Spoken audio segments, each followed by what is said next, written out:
Salut copain, ça joue bien. Toi, c'est droit de douane. Là, j'ai vu que maintenant que la Chine et l'Amérique, 125% de droit de douane, ils arrivent. Hein. Trump, dernière nouvelle, il a dit 10% de droit de douane pour tout le monde, sauf la Chine, 125%, quoi. Mais même à ce tarif-là, puis la Chine a répliqué avec 84%, je sais pas. En gros, ils sont à 100% chacun. Est-ce que c'est le peuple chinois ou est-ce que c'est le peuple américain qui est désavantagé? Je crois pas que c'est les Chinois qui achètent beaucoup de produits américains. Au contraire, ils sont un peu anti-américains, ils aiment pas trop. Pas comme en Thaïlande où ils sont pro-américains, puis ils aiment moins l'Europe. Ils aiment mieux l'Amérique parce qu'il y a les tips, toi. Il y a tous les pourboires, il y a les Américains, ils donnent des tips, ils donnent de l'argent, quoi. Les Européens, ils sont radins, ils donnent jamais de pourboires, quoi. Enfin, moins. Parce que nous, dans notre culture, tu vois, c'est différent, quoi. Il n'y a pas les tips à l'américaine. Mais en Chine, ils aiment pas trop ils achètent pas trop américains. Alors, bien sûr qu'ils doivent vendre des iPhones, ils doivent vendre des Tesla, deux, trois produits, hein. Mais dans la mondialisation, qui c'est qui fabrique, qui c'est l'usine du monde? C'est pas les USA, c'est la Chine.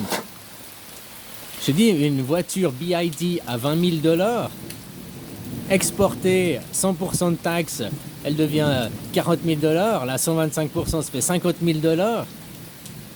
Elle est toujours concurrentielle par rapport à une Tesla. Une Tesla, elle n'a pas les taxes douanières, elle commence à 40 000, 50 000 $. Une BYD, ça commence à 20 000 $. Alors même taxée, surtaxée, elle est au même prix que les voitures américaines.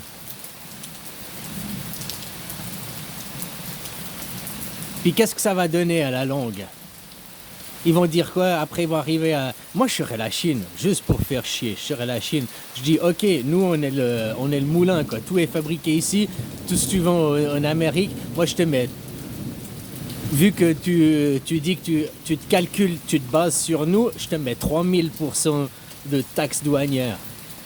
Tout ce qui vient d'Amérique, c'est 300%, 3000%, ça fait 30 fois plus cher, quoi. Rien à foutre. Puis toi, tu vas taxer tout ce qui vient de Chine aux Amériques, tu vas aussi le taxer à 3000%. Très bien, comme ça, le stylo, tu vas le payer 30 $ au lieu de 1 $, quoi. Hein, je sais pas si les calculs sont justes, mais t'as compris, ou même 300 $, quoi. Nous, le peuple chinois, on en a rien à foutre, c'est pas nous qui payons les taxes. C'est toi, le peuple américain, qui paye les taxes. Tu veux acheter des stylos à 300 $, t'es riche, y a pas de problème, vas-y, achète des stylos à 300 $. Tu comprends ce que je veux dire? Puis après, s'ils en arrivent finalement à une escalade de taxes, et puis qu'ils disent, ok, annulation des taxes, qui fabrique pas cher Alors, il y a de la merde en Chine, mais il y a de la qualité moyenne et il y a de la bonne qualité. Il y a de la qualité supérieure, il y a de tous les niveaux, quoi. Donc, si les taxes douanières, c'est à zéro, mondialisation, qu'il n'y a plus de taxes entre la Chine et machin, c'est pas l'Amérique qui va envahir le monde, c'est la Chine qui va envahir le monde avec ses produits. Parce que tous les produits chinois vont encore plus être bon marché. Parce que moi, je vois des trucs qui sont vendus en France à 10 $, à 10 $, 10 €, 8 €, 12, 15 €, parce que c'est pas cher. Mais les mêmes produits, tu les trouves ici à 40 bahts, 60 bahts, 100 bahts. 100 bahts, c'est 3 €, quoi. Wow, 4 €, ça dépend les... Hein? Ça dépend le change, 2 €. Ok, 3 € pour se faire une idée. Donc entre 3 € et 10 €, ils se sucrent bien, c'est pas les taxes douanières, ça. Tous les intermédiaires aussi. Toi, tu vois sur l'île là-bas, j'ai oublié le nom, la Martinique, Réunion, où maintenant il y a tous les esclaves, ils voient que les seigneurs sont jamais tombés, quoi. Mais c'est partout pareil, même en France, même partout. Comme je te dis, le roi est tombé, mais tous les intermédiaires, les ducs, les archiducs, les marquis, les maquis, tous n'ont pas cédé le pouvoir, quoi. Ils ne veulent pas, ils veulent garder le pouvoir, quoi.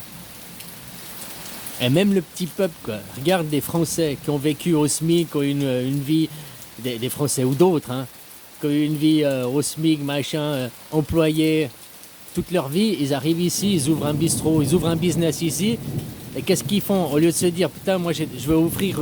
Parce qu'ici, c'est encore plus l'esclavagisme. C'est encore...